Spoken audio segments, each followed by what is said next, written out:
So, Terry Butler, how's it going with you and the life of metal? It's doing very well right now.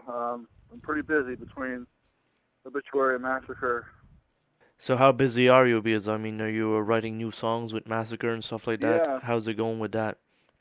it's going excellent. The new we have a 7-inch that just came out. I think yesterday it dropped or the day before, and we have about 5 songs written for the new album that's going to come out.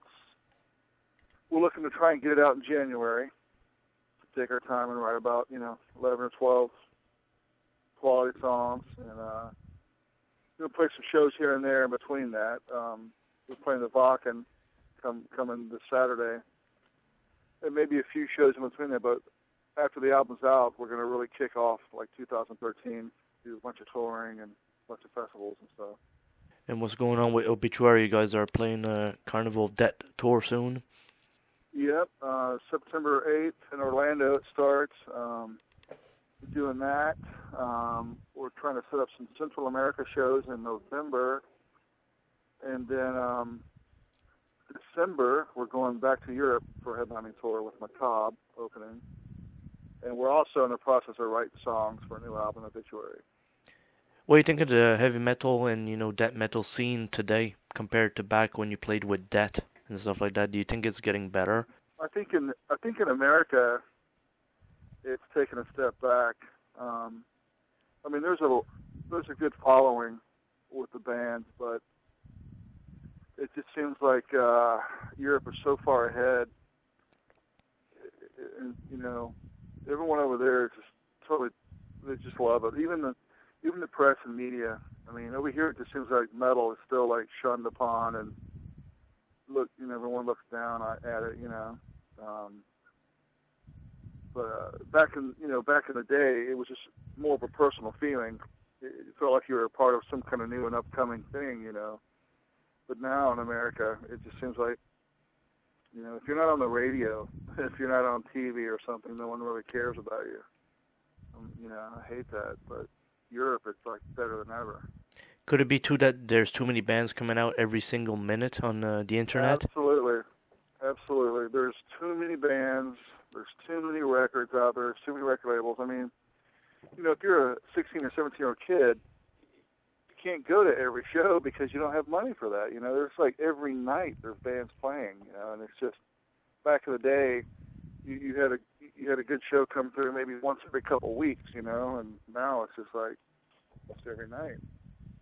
Which I agree. Yeah, there's too many, man. So basically, the whole downfall is the economy in a sense. It's not letting the kids go to the shows or every show they want to go. Yeah, somewhat it's the economy. And also it kind of waters down things. I mean,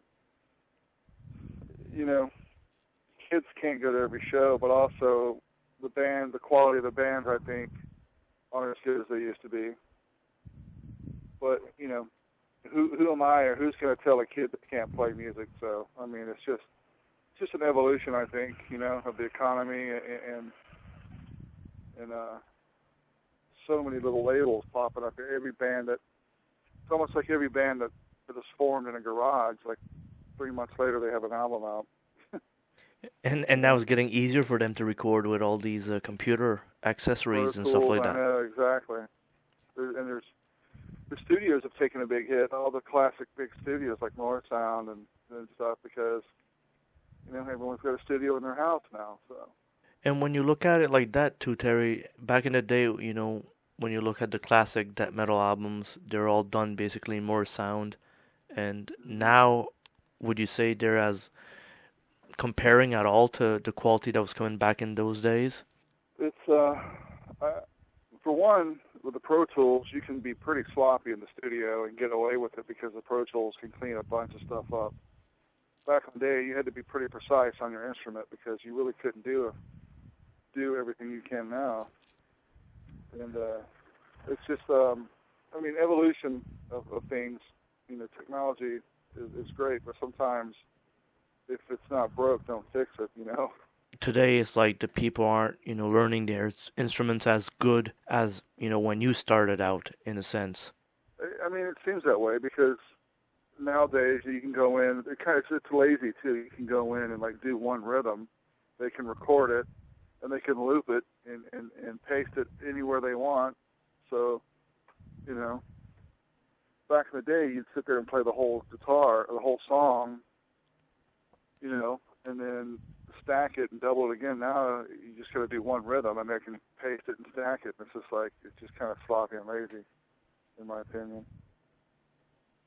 And how's your sound of, coming out today? Like, did it have a big evolution throughout the 90s to today with your sound and what you're playing as instruments and stuff like that for bass? Well, my bass tone has changed.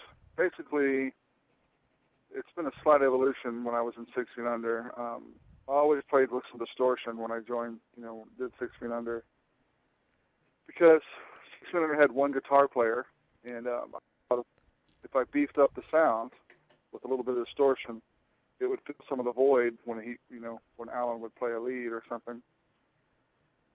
I've kept that same bass tone, and I mean I get a lot of compliments on it. People like it. It's kind of dirty, but it's not like super distorted.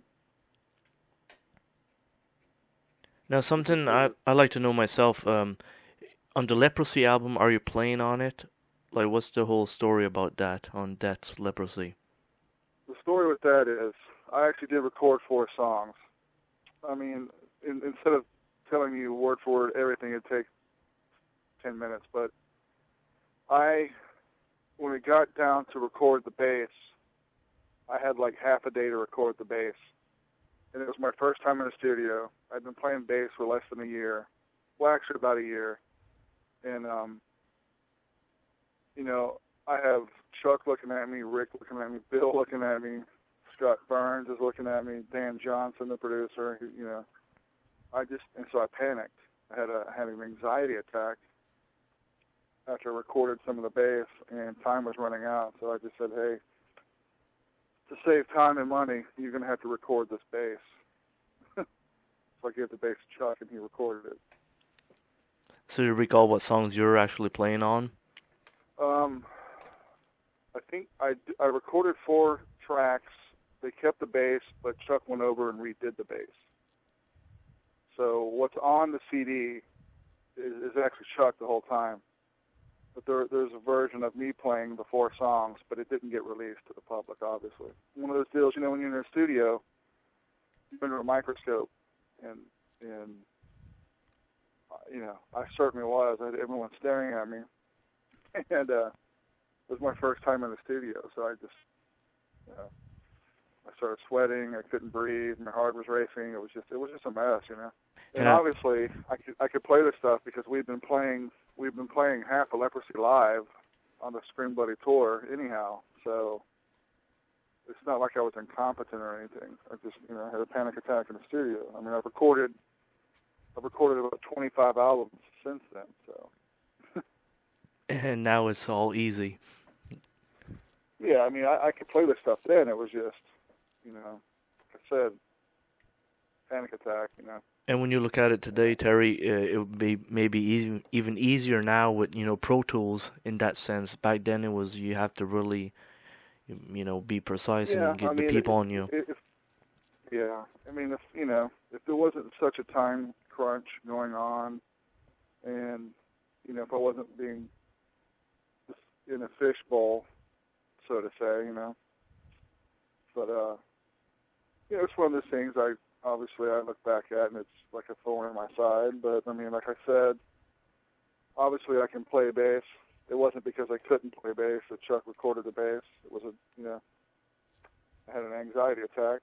Anyone that's ever had an anxiety attack, they can they'll tell you it's not a fun thing. So. At least you're playing on another great album, Spiritual Healing, which is another great one of that. Yeah. Recorded on that, and that was awesome. That was fun. I actually helped write 4 of the songs on there, and that was awesome too, because that's kind of the last Death album that Outside Parties wrote on. But I did like 2 albums after that in Massacre, and like 20 albums and 6 feet. You know, a couple Denial Theme records. It's another band I'm in under my belt. And so, but you know, I always look back at that experience as a black mark on for me, just because you know I was there and I could play that stuff no problem. I was fully part of the band. We had toured twice. We did a big tour for Scream Bloody Gore before that. You know, like I said. And Mm-hmm. it's funny because it's like I can play in front of 1,000. I could play back then. I played in front of thousands of people. It didn't bother me. But in the studio, when all of a sudden it's quiet and you're isolated, you know, it's just a different thought pattern. So this summer, you know, you're having a really busy schedule, would you say? Oh yeah, it's so far this whole year too. Yeah, you know, we got the Obituary tour in September. Massacre, we're going to the Vakken, and then November we're also Massacre's going to go to South America, play some shows. Obituary in December, and then in that meantime too, we're writing songs for both bands. I'm writing songs for Obituary and Massacre, and we're going to get those albums recorded, and hopefully have both of those come out around the same time. So it's going to be busy, but that's a good thing. Would you say nowadays, like, you get even more busier than in the past? Yeah, because I mean, we're going, you know, bands are going into a lot of different areas too now. Like South America is a lot more frequent, even the Philippines, Asia, Australia and stuff. But it's pretty, you know, it's like you go to South America, you do a tour, you come to the States, do a tour, you go back to, Europe, you know, you do a tour, and then you come back to America, do a tour, and then you go back to Europe in the summer and do all the festivals, and it's a pattern, you know. You write the record tour, but it's, you know, it's a lot better now than it used to be. Look forward to seeing Obituary live, you know, and you guys are coming to Canada soon. Yeah, is that where you're at, in Toronto, or? In Nova Scotia, so you guys aren't coming in my actual area there, but Yeah, I've never been there. Maybe one day. Well, hopefully, and like you said, you guys are always exploring new territory, so the territory will open up soon, I'm sure. Yes. Well, Terry Butler, been a pleasure talking to you, and hope you have a great summer and even better tour. Okay, thank you.